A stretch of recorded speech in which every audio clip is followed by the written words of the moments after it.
7 Star channel. இன்னைக்கு நம்ம வீட்ல சிக்கன் பிரியாணி பாருங்க எப்படி இருக்குன்னு.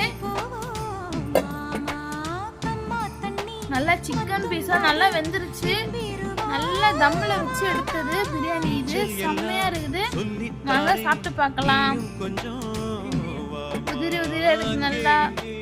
இந்த வீடியோ உங்களுக்கு பிடிச்சிருந்தா மறக்காம லைக் பண்ணுங்க, ஷேர் பண்ணுங்க, சப்ஸ்கிரைப் பண்ணுங்க சேனல்ல மறக்காம.